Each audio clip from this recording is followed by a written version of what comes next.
అనుదిన వాక్య ధ్యానాలు వీక్షిస్తున్న ప్రియాతి ప్రియమైన సంఘ సభ్యులకు మరియు దేశ విదేశాల్లో ఈ కార్యక్రమాన్ని చూస్తున్న ఆత్మీయులైన ప్రేక్షకులందరికీ మా హృదయపూర్వక స్వాగతం.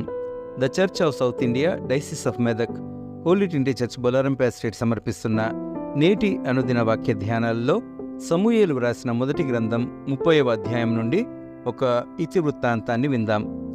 దావీదు ఇశ్రాయేలుకు రాజుగా నియమింపబడక మునుపు ఆయన అనేక సంవత్సరాలు సౌలు రాజు యొక్క కోపానికి గురి అయి అతని ద్వారా పలుమార్లు తరుమబడుచు అనేక గుహల్లో మారుమూల ప్రదేశాల్లో తలదాచుకుంటూ ఉండేవాడు. ఇలాంటి పరిస్థితుల్లో ఒకానొక సందర్భంలో అతడును అతని పరివారమంతయు సిక్లగు అనే ప్రదేశానికి చేరుకున్నప్పుడు అంతలోనే ఇశ్రాయేల్లో శత్రువులైన అమాలేకీయులు ఆ ప్రాంతానికి దండెత్తి వచ్చి దానితో పాటు దక్షిణ దేశాన్ని కొల్లగొట్టి తగులబెట్టి అక్కడనున్న వారందరినీ చెరగా కొనిపోతారు. దావీదును అతనితో ఉన్న జనులందరూ ఈ విషయానికి ఎంతో విచారపడి ఈ విపత్కర పరిస్థితుల్లో అమాలేకీయులు చెరపట్టుకొనిపోయిన తమవారినైనా రక్షించుకోవాలని సంకల్పించి ఆ అమాలేకీయులను తరుముతూ బయలుదేరుతారు. వారు అలసిపోయి ఒకచోట విశ్రాంతి తీసుకుంటున్న సమయంలో వారి శత్రువైన ఒక ఐగుప్తీయుడు అక్కడనున్న ఒక పొలములో బహుగా నీరసించి పడియున్నట్లు గమనిస్తారు. ఆ పడియున్నవాడు బహుగా కాయలపడి ఉన్నందున అతడు అతని యజమాని చేత ఆ యుద్ధములో విడిచిపెట్టబడి నిస్సహాయ స్థితిలో ఉంటాడు. ఐగుప్తీయులు ఇశ్రాయేలుకు శత్రువులైనప్పటికీ దావీదు అతని పరిస్థితికి జాలిపడి అతని చేరదీసి అతని భోజనానికి ఏర్పాటు చేస్తాడు.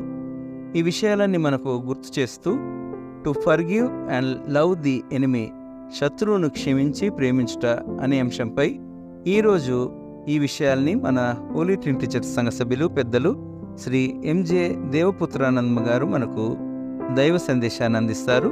క్రీస్తు ప్రభుని ప్రబోధాలలో కూడా ప్రత్యక్షపరచబడుతున్న ఈ విషయాల్ని మనం గమనిస్తూ సందేశానికి ముందుగా ఈ చక్కటి భక్తి గీతాన్ని విందాం.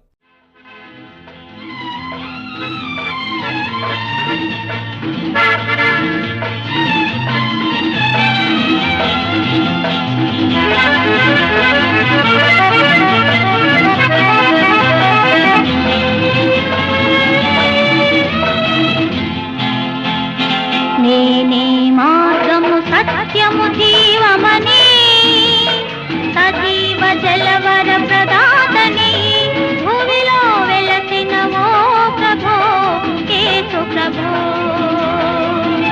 ఈ భూమిలో వెలసిన ఓ ప్రభో యేసు ప్రభో. హల్లెలూయా హల్లెలూయా హల్లెలూయా హల్లెలూయా.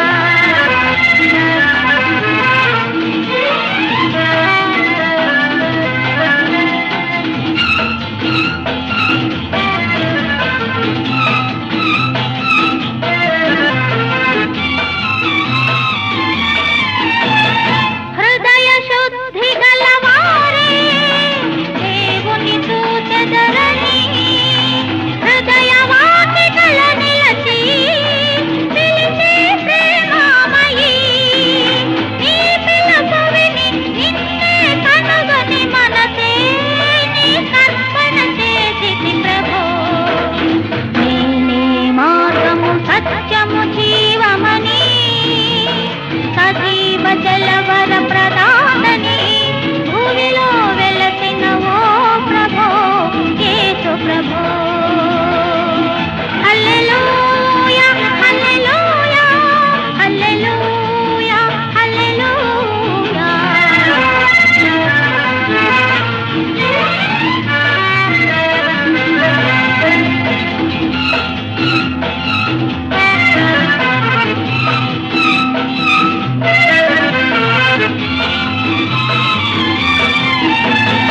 శత్రువే నీ మిత్రుడని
డైలీ బైబిల్ డివోషన్స్లో భాగంగా ఈ మహాదేవాలయంలో కొద్ది నిమిషంలో దేవుని వాక్యం ధ్యానించటకు మనం అందరం వీక్షిస్తున్నాం.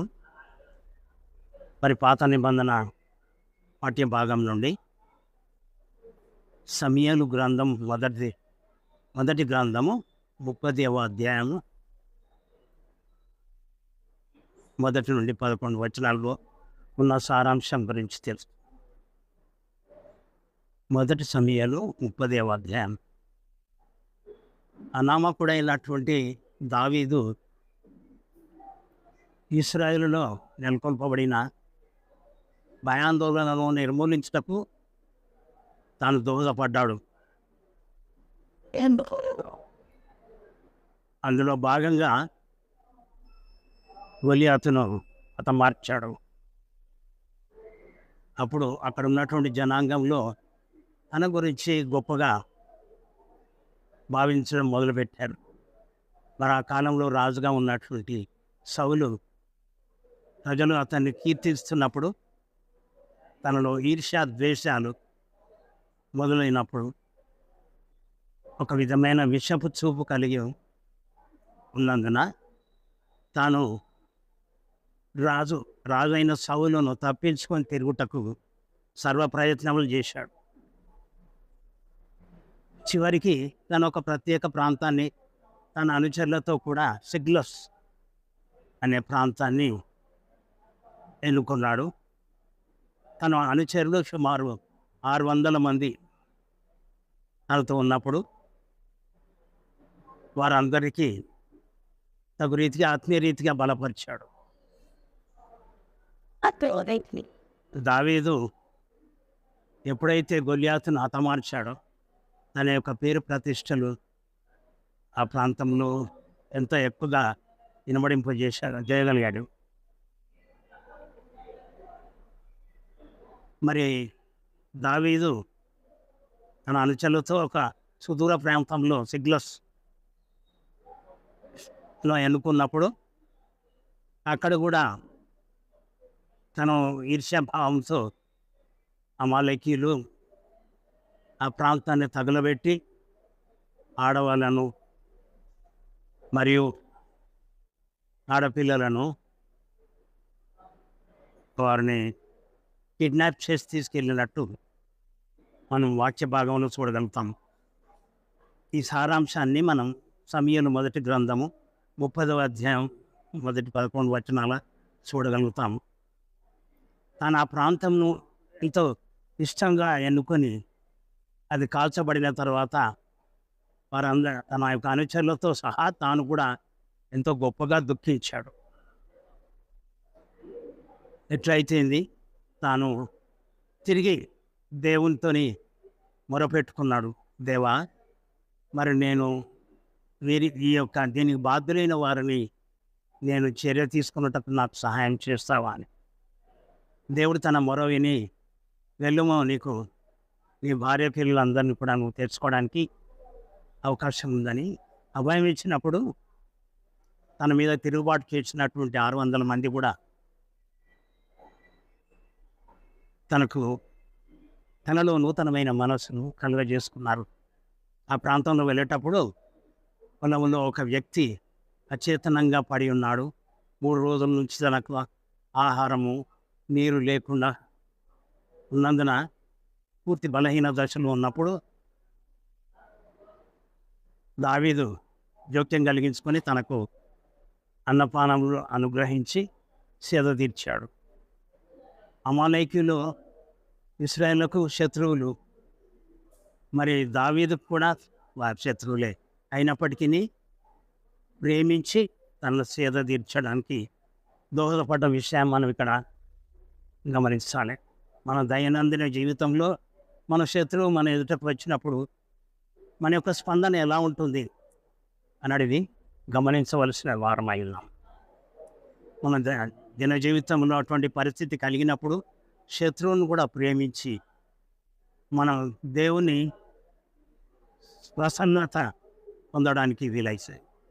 మరి దావీదు కూడా ఈ చిన్న విషయం అయినప్పటికీ దేవుని యొక్క అనుగ్రహం పొందాడు. మన దైనందిన జీవితంలో ఇలాంటి అనుభవాలు ఉంటవి. శత్రువులను చూడగానే మనము ముఖం తిప్పేసుకొని పోతాము. అది మంచి పద్ధతి కాదు, క్రైస్తవ లక్షణము కాదు.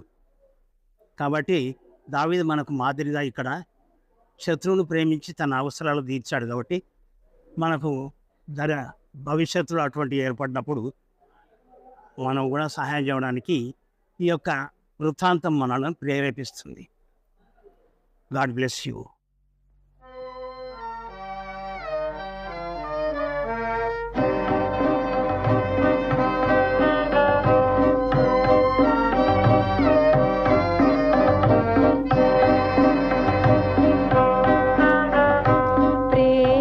ఎచ్చట ఉండును అచట దైవముండును, ప్రేమ ఎచ్చట ఉండును అచట దైవముండును.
అందుచేత అందరము ఏకమై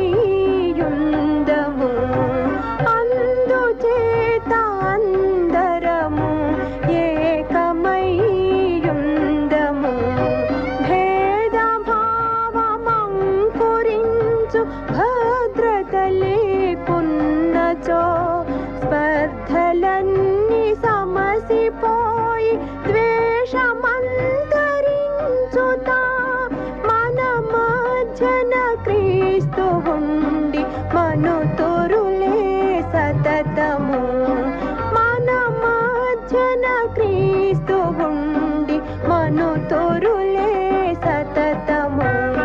ప్రేమ ఎచ్చట ఉండును అచట దైవముండును, ప్రేమ ఎచ్చట ఉండును అచట దైవముండును.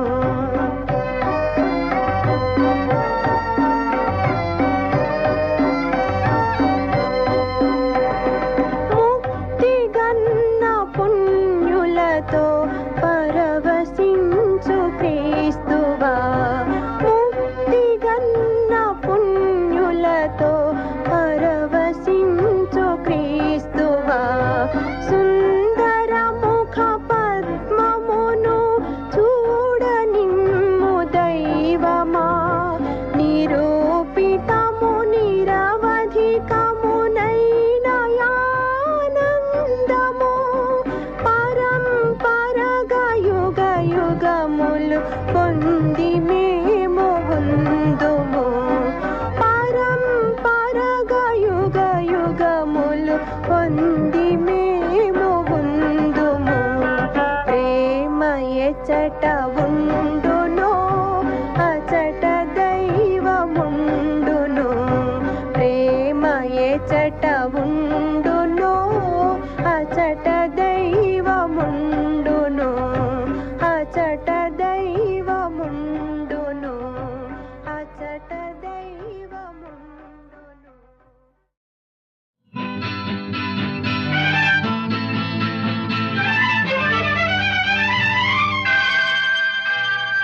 ఆ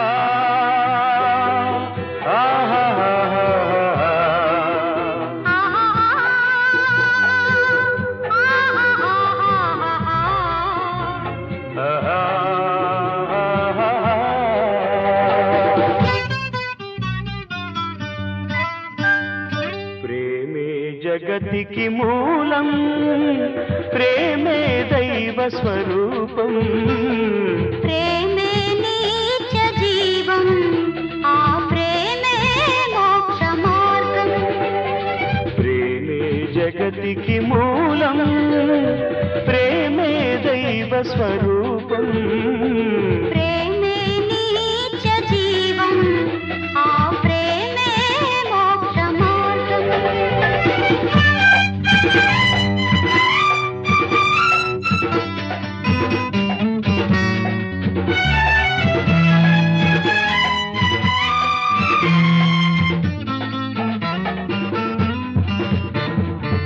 అమర్యాదగా నడువనిది అపకారం చేయనిది అన్నిటినీ ఓర్చునది అన్నిటికీ తాళునది ప్రయోజనం చూచుకొననిది సత్వరమే కోపపడనిది మత్సరపడనిది డంబము లేనిది ఉప్పొంగనిది ప్రేమ ఒక్కటి ప్రేమే జగతికి మూలం ప్రేమే దైవ స్వరూపం ప్రేమే నిత్య జీవం ఆ ప్రేమే మోక్ష మార్గం